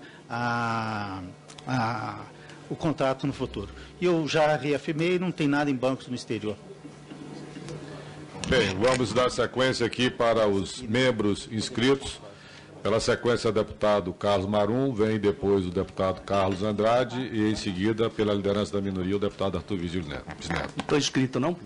Está inscrito, mas Vossa Excelência perdeu aqui a vez, eu vou recuperar logo em seguida. Vou estar na CMI, mas, eu tenho que voltar para eleger... Assim como nós fizemos com o deputado Pracidelli, faremos com Vossa Excelência, embora tivesse passado aqui do tempo, Vossa Excelência instalado da comissão Sagrante. Ok. Aí eu vim para cá, corrijo de não poder nem votar na presidente da comissão. É porque na sequência aqui passou, mas Vossa Excelência falará em seguida. Senhor Glauco, bem, como um ser humano, nós somos benevolentes. Eu estou aqui olhando o senhor falar e até penso, será que eu vou cometer uma injustiça no que eu vou lhe dizer? A gente até fica com esse tipo de receio e de preocupação. Mas, senhor Glauco, tenha paciência. Tenha paciência. O senhor foi acusado pela Petrobras, numa auditoria interna, de ser um dos responsáveis por equívocos que encareceram essa refinaria. Pela Petrobras, auditoria interna, seus colegas. Semana passada, esteve aqui a presidente Graça Foster e disse: a refinaria Abreu de Lima ficou muito cara. O que a gente entende com muito cara? É que teve gente que botou dinheiro no bolso nesse processo. Essa é a realidade. Vem esse senhor Chinco, que era seu amigo, Chinco Nakazari, Nakandari, eu acho que até o Chinco Kamikaze. Porque ele está dizendo uma coisa na delação premiada, que se provada que é uma inverdade, vai fazer com que a pena dele quadriplique. Então é o Chinco Kamikaze, ele é um kamikaze. Ele foi lá, resolveu prejudicar um grande amigo, com risco de se prejudicar, e o senhor olha para nós aqui com essa cara, até é convincente até, mas não dá para acreditar no que o senhor está colocando para nós. Que o senhor foi o administrador de um processo de construção de uma refinaria que custaria 2 bilhões e acabou custando 13, e o senhor disse que vale 13. O senhor foi na loja comprar um Fusca, saiu com o Mercedes-Benz, o Land Rover e não viu que estava acontecendo. É isso que aconteceu?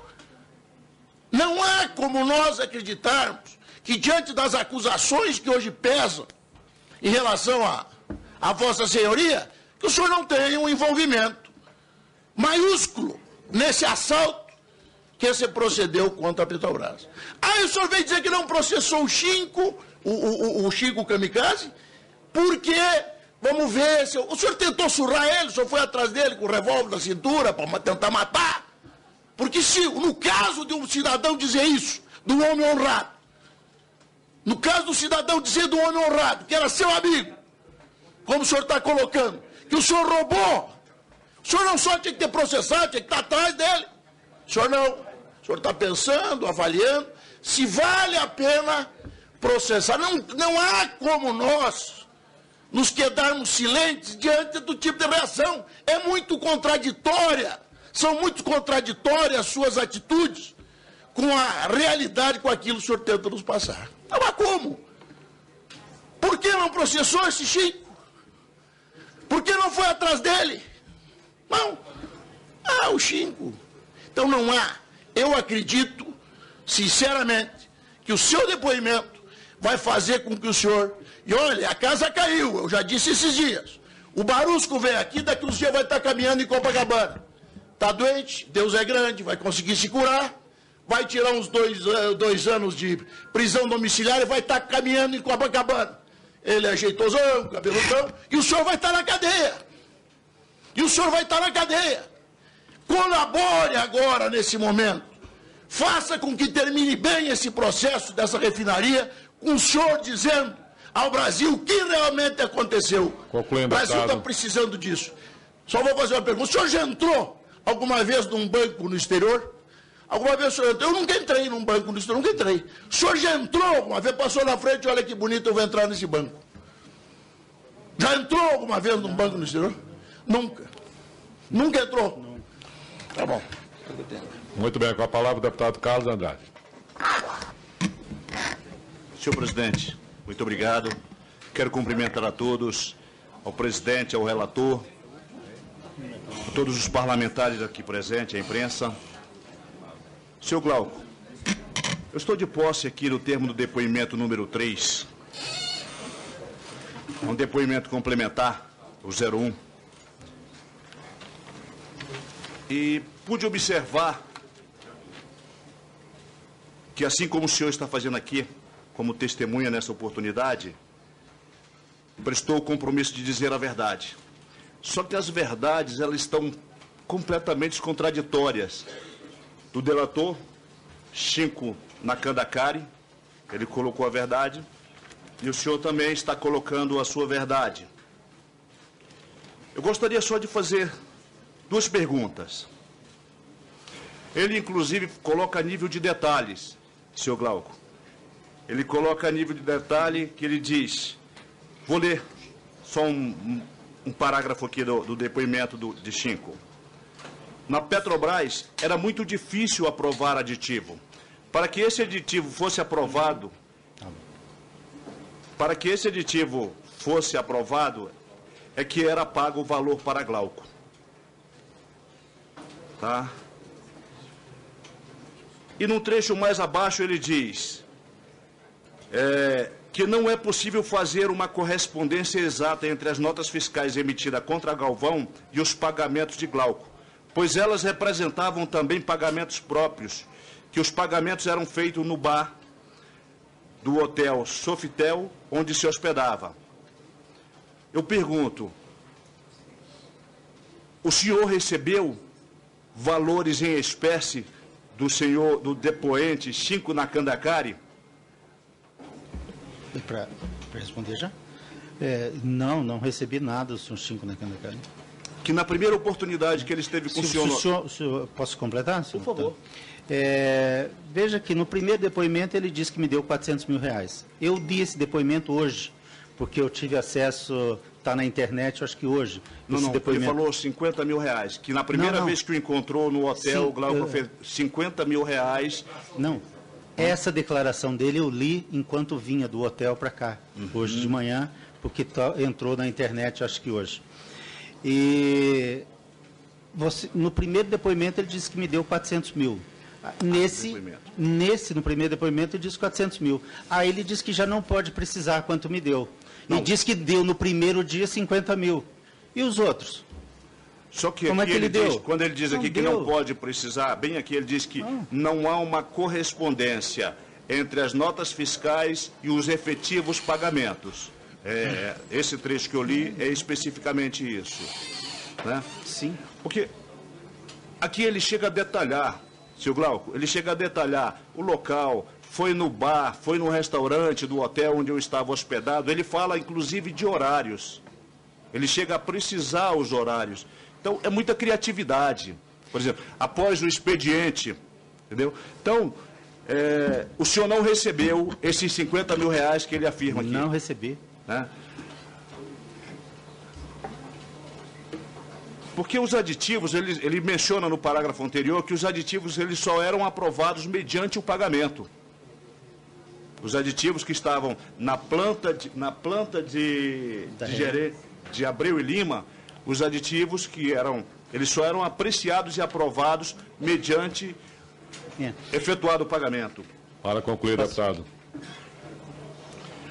Eu já vi a sua resposta, mas eu gostaria, até porque, como o senhor está sob juramento e Chico Nakandakari também falou a sua verdade, nós vamos acionar, o senhor vai acionar juridicamente Chico Nakandakari?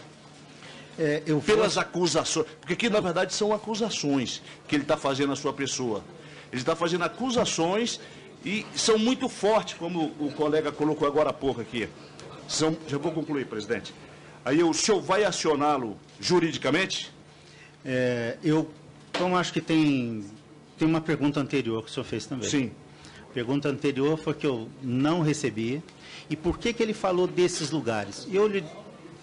Ele disse que era meu amigo, ele era meu amigo. Quando ele vinha no Rio, qual é o horário que eu tenho para encontrar com algum amigo? É depois do expediente. E onde eu encontrava? Encontrava onde ele estava hospedado. Eu moro em Copacabana, os lugares próximos da minha casa. Não tem nada de coisa. É como se um grande amigo que chega e marca isso. Agora, não recebi o dinheiro dele. Éramos muito próximos e para se ter uma ideia, em determinada ocasião eu falei assim, por que eu era amigo do Chico? Porque ele não representava nenhuma empresa. Para mim ele não representava nenhuma empresa. Se ele representasse alguma empresa, só teve com ele no Sofitel. Estive com ele. No Sofitel. Estive com ele no Sofitel, estive no outro hotel que ele ficou. Não, isso não é mentira. Qual outro hotel? É o César Park, o que ele usa. E por que ele usou isso? Porque é verdade. Isso é verdade. Nem porque eu encontrei com ele, eu recebi dinheiro. E o que ele pode estar fazendo? Ele está escondendo esse dinheiro. A pessoa esconde o dinheiro e vai falar que deu para o outro. Seu Glauco, ele coloca que o senhor foi escolhido porque o senhor era responsável pela planta da Petrobras de Abreu e Lima. Né? Okay. Então ele diz, só fazendo a leitura do texto, o depoimento dele, que a ele foi efetuado o pagamento porque a equipe técnica da Petrobras, da RNest, era vinculada a ele. Aí houve a necessidade de efetuar o pagamento da propina. Então, observe, ok, deputado, ele dá muito concluindo, detalhe, deputado. É muito específico e muito orientado. Posso responder, presidente? Pode sim, rapidinho. Por favor. Claro que eu era responsável pela construção da refinaria, pela planta da refinaria, mas eu não tinha competência de aprovar o aditivo. Quem aprova o aditivo é a diretoria da Petrobras. Então, mas encaminharia a necessidade, mas tinha competência para encaminhar a necessidade. O encaminhamento da necessidade. Do aditivo. O encaminhamento da necessidade, nenhum de nós pode ficar segurando nenhum papel. Sabe por quê, senhor deputado? Porque esses projetos todos eram acompanhados direto pela direção da Petrobras. E nós tínhamos prazos para entregar. E quando entregava no prazo, eu não tenho mais controle. Eu tenho que fazer o seguinte, fazer com que aqueles prazos regimentais lá da Petrobras sejam cumpridos. Ninguém passa na frente, ninguém faz, é a ordem que está lá. Muito bem. O processo é muito bem feito. Agradeço ao deputado Carlos Andrade. Passo a palavra agora para o líder da minoria, deputado Arthur Bisneto. Em seguida, deputado Edmilson, logo após o deputado Augusto. Muito obrigado, senhor presidente. Em exercício, deputado Embaçaí, senhor relator, deputado Luiz Sérgio e senhor Glauco, vossa senhoria que hoje vem a esta CPI prestar seus esclarecimentos. Confesso que vejo coragem em vossa senhoria de afirmar de peito aberto, e o seu caso é diferente dos outros, vou explicar por quê, de peito aberto que não tem relação com o senhor Chinco, a pessoa que lhe acusa de ter recebido propina. Primeiro, pela questão da pena de vossa excelência, que seria modificada para cima, nesse caso. Segundo, por ter, aí eu entro no ponto, um caso diferente. Os outros que vieram, ou provavelmente virão à CPI, deputado Embaçaí, já passaram pelo juiz Moro. O senhor ainda vai passar. Portanto, é significativo para mim, como ser humano, a coragem de vossa senhoria em expor questões importantes que podem lhe comprometer no futuro. Portanto, eu reitero que vossa senhoria tem muitas coisas a responder. Se esse não é o fórum, na sua opinião, para respostas contundentes em relação a tudo que aconteceu, com certeza, lá na frente, no depoimento para o senhor Moro, talvez seja o fórum, no seu ponto de vista, apropriado para isso, para essas respostas.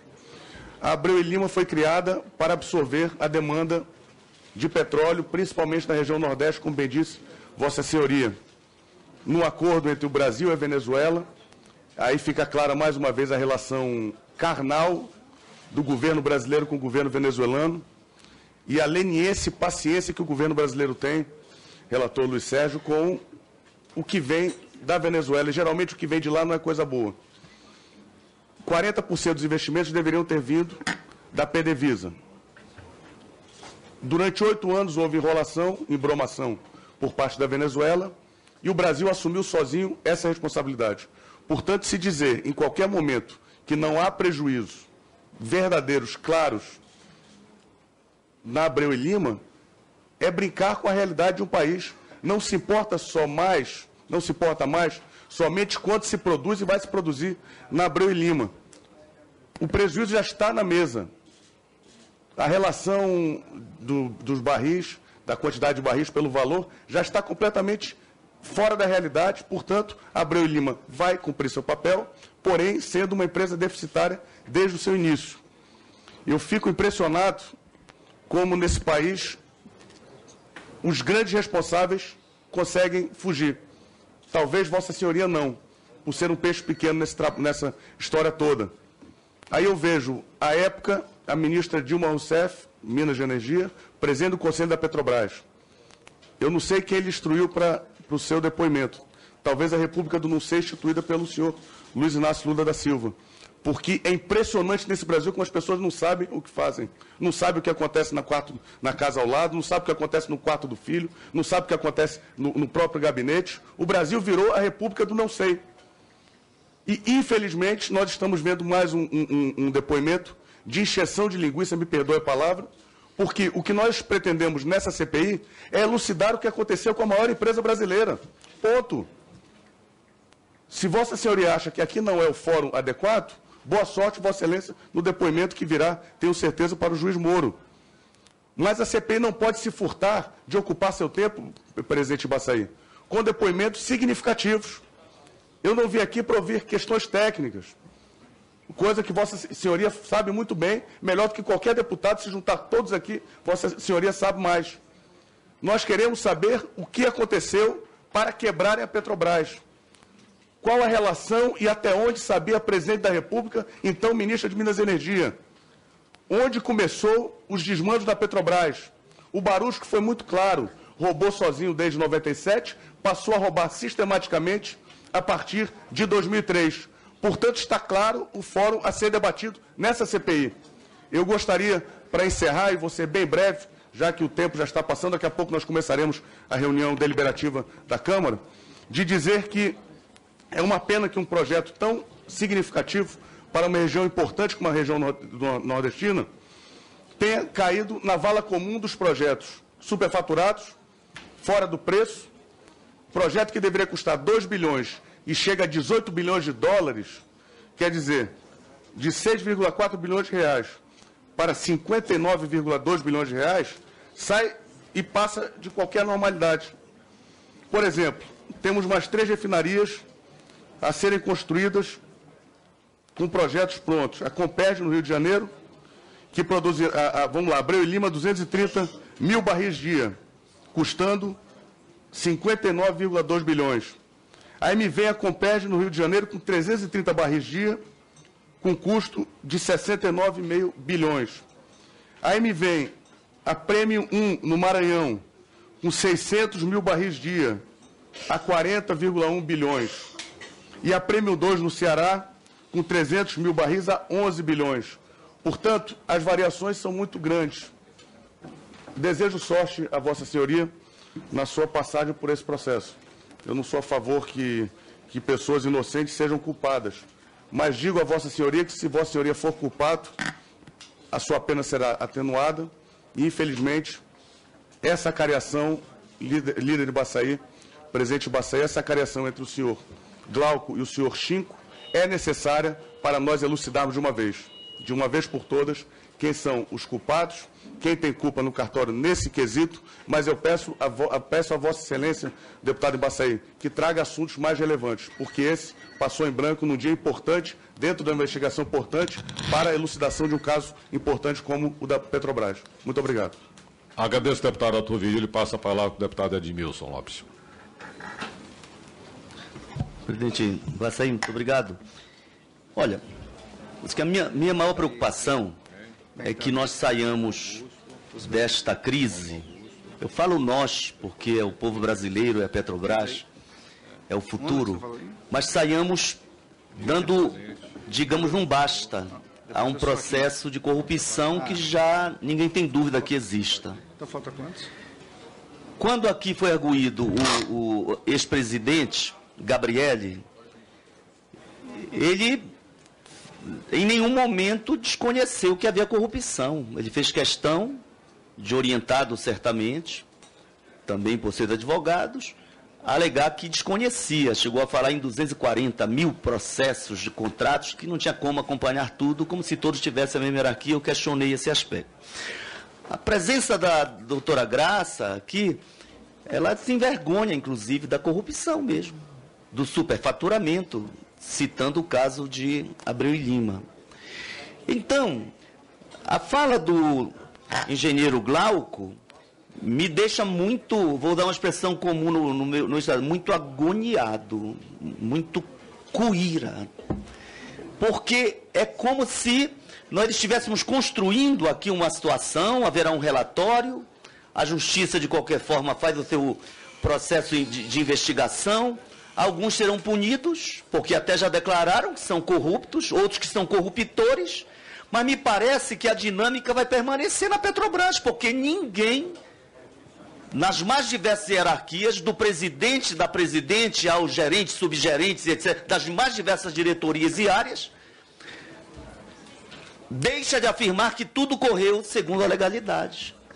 Então, se é assim, olha um exemplo do Barusco. Ele diz que um contrato, quando ele fala para a Luz, assim, ó, não apresenta com mais de 1,5 milhão, que assim não passa. 1,5 bilhão assim não passa. Aí é apresentado 1,4 e ela ganha a licitação. Bem, na minha visão, eu queria, porque eu não gosto nem de parecer leviano, né? E Vossa Senhoria não é denunciado e certamente até pode vir a ser, mas eu aqui está como convidado, como testemunha, mas queria uma contribuição para que a gente possa... Na minha avaliação, eu queria ouvir a sua opinião, há sim um processo, uma dinâmica de gestão que é, digamos assim, legalizadora, legitimadora de processos de superfaturamento.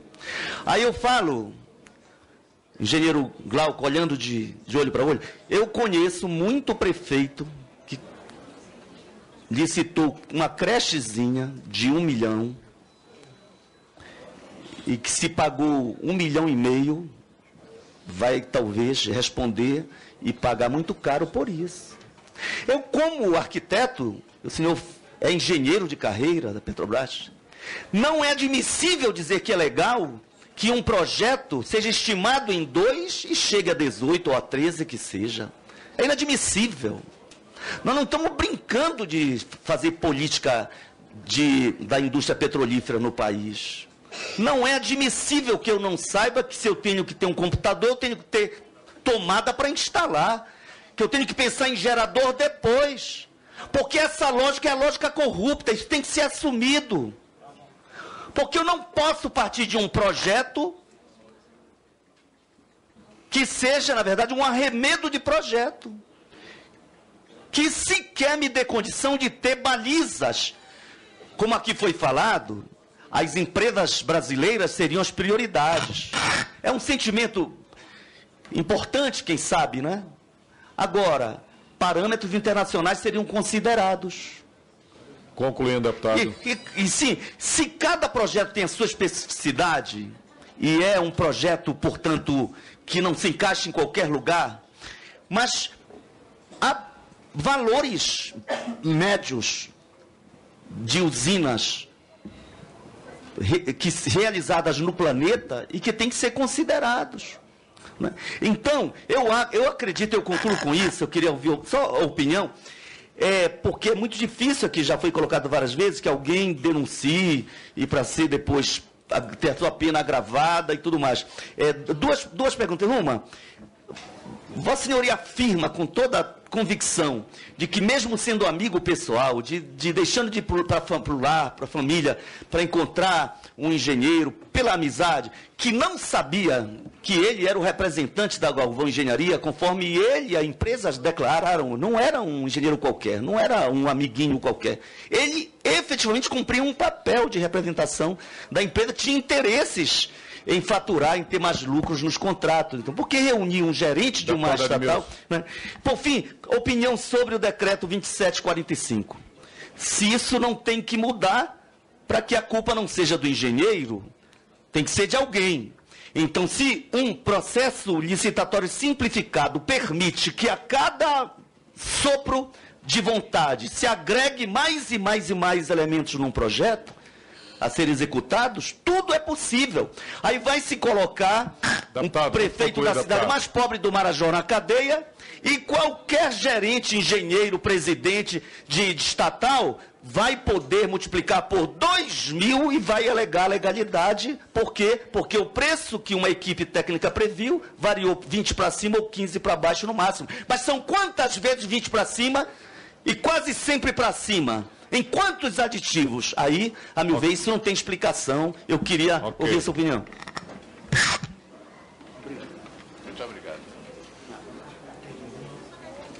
Eu não sei se eu peguei todas as perguntas aqui, deputado, se eu mas falou do Gabriele também e falou do decreto, né? Com relação, eu já afirmei, vou reafirmar aqui, atendendo todos os critérios da Petrobras, com as auditorias internas que foram feitas, não foram poucas as auditorias que tivemos na refinaria Abreu e Lima, em nenhum momento teve esse alerta da questão referente aos cartéis ou a preço de propina que estava sendo paga para fora. Após esse escândalo todo do ano passado, é evidente que todo mundo fica estarrecido com isso, que está sendo falado e que está todo mundo contraria toda uma lógica de onde poderia ser estancado. Como é que faz para estancar? Dentro dos nossos processos, por isso que eu acho que os outros que vieram também falaram desse jeito, ou seja, seguir o procedimento, pareceres jurídicos, parecer do desempenho, comissões de negociação, de licitação. Então, esse não se passa. A questão do senhor Chinco, eu já falei aqui algumas vezes, ele era um amigo de longa data e ele nunca me foi apresentado como um representante da Galvão ou ele tinha poder para fazer qualquer coisa. Eu nunca negociei e falei qualquer valor ou de aditivos ou de coisas com o doutor Chinco. Ele pode ter a opinião dele. Isso está falado. A Galvão não precisava e nem precisava disso. Com relação ao decreto 2745, decreto 2745, eu não tenho o que dizer. Como empregado lá da Petrobras, nós temos que seguir o decreto 2745. Os padrões de contratações, os modelos contratuais, tudo o que é feito tem que fazer seguindo aqueles procedimentos. Os documentos são todos padronizados, e você vai fazer um convite, uma licitação, o que for, vai no sistema corporativo e pega uns documentos que já estão todos pré-aprovados e faz-se adaptação para aquele projeto que está sendo feito. E a questão da refinaria de 2 ou 13, eu gostaria de reafirmar. O que está para trás do 13 não é o Glauco que tem que vir falar para vocês. Tá certo? O que o Glauco tem que vir aqui, e isso eu falo com toda a certeza, a refinaria que é aquela que nós estimamos lá em 2008, é uma refinaria que custava 26 bilhões de reais, que dava equivalente àqueles 13 bilhões de dólares, que foi utilizada no EVTE da refinaria. A refinaria foi aprovada, uma refinaria de 13 bilhões de dólares. Essa é a refinaria que vale. O EVTE da refinaria é esse. E a partir desse é que foi deflagrado os outros processos. O senhor, Vossa Senhoria, mais de uma vez aqui afirmou que o Chinco era seu amigo. Como é que surgiu essa amizade? Vocês estudaram juntos? Vocês se conheceram numa relação de trabalho? Quer dizer, aonde é que se inicia essa relação para reafirmar que ele era seu amigo? Obrigado, deputado Licérgio. Essa pergunta, porque eu considerava-se um grande amigo, que começou a nossa relação, eu contei aqui nos preâmbulos que eu fui gerente lá do programa Pégaso, programa todo de segurança ambiental e meio ambiente. Nessa época, o doutor Chico trabalhava na Talude Engenharia, que prestava serviços para nós, e desse primeiro conhecimento que eu tive com ele do trabalho, depois eu nem tive mais trabalho com eles, surgiu uma amizade pessoal e social, porque a gente falava dos mesmos assuntos. Ok. A palavra do deputado Augusto Coutinho, segue o deputado Onix Lorenzoni.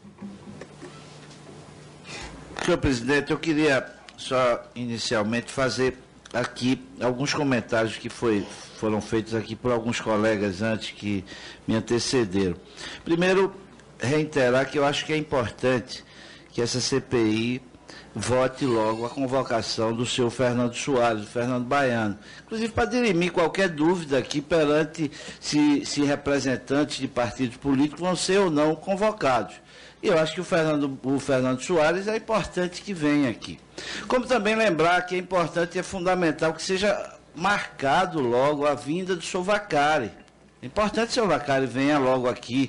Ele está indiciado, está inclusive denunciado, exato. E precisa ser marcado, já foi aprovado como o senhor Cef e também o senhor Paulo Roberto. Eu acho que fica aqui a nossa sugestão. Mas indo aqui ao que o senhor Glauco nos fala aqui na manhã, tarde de hoje, eu pude observar que o senhor Glauco diz que não houve superfaturamento.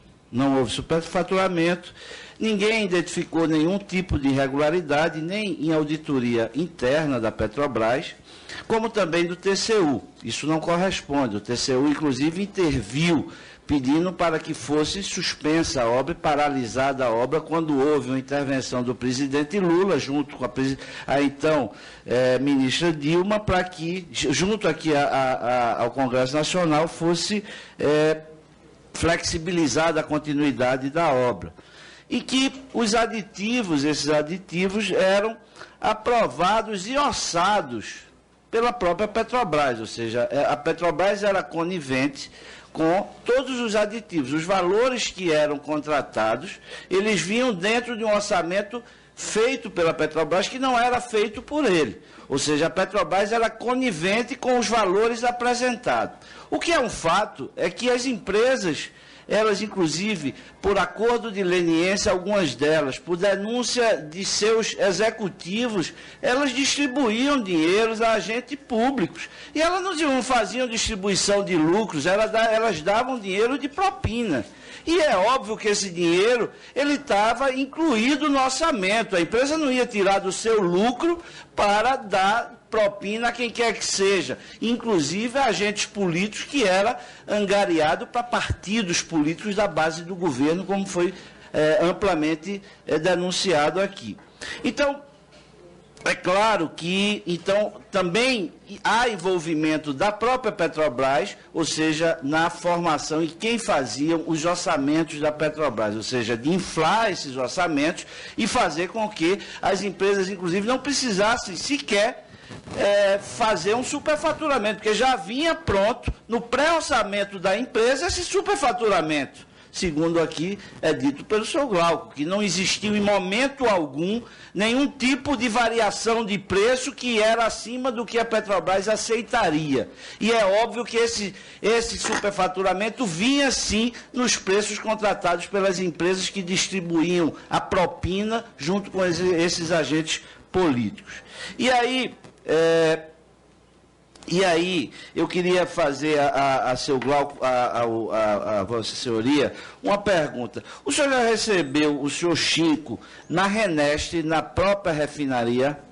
Não. Nunca recebeu. Os encontros com ele se resumia aos hotéis e sociais nas amizades.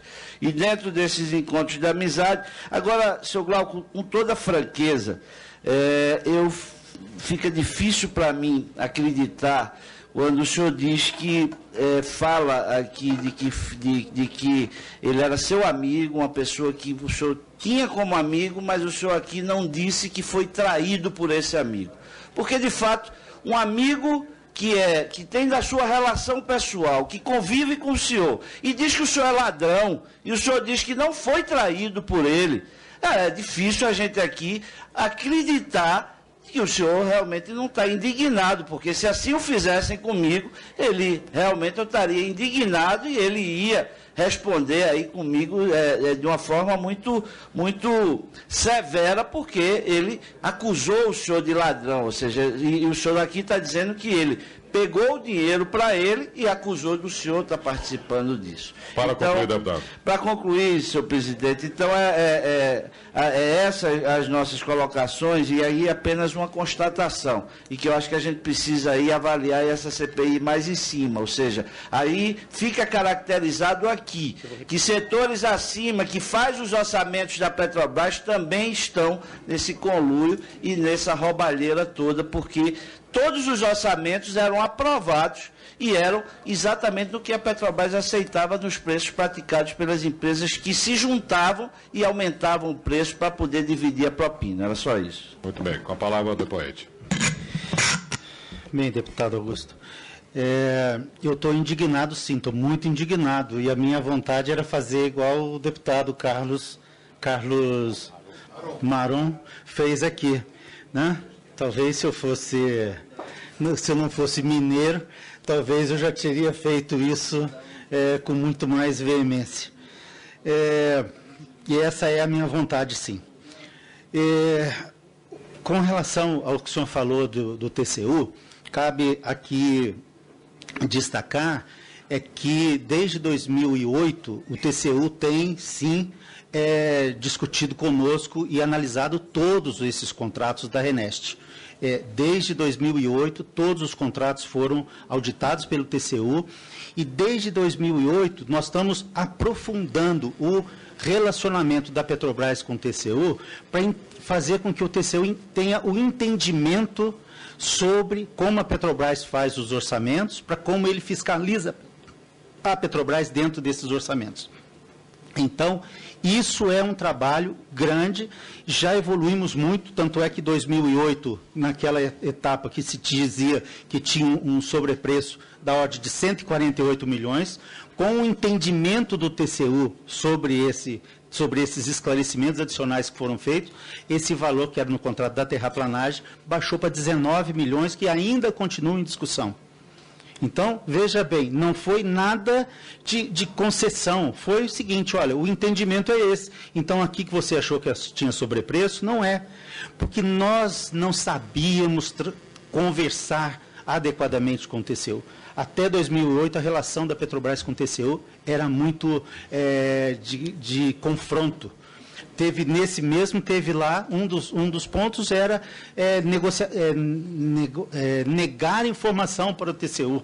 Não era negar, a Petrobras entregava em papel, o TCU queria em planilhas eletrônicas. E aí era entendido como uma negativa da informação. Talvez com relação aos aditivos que são orçados, como eu falei, são tratados os preços reais que são necessários para aqueles itens.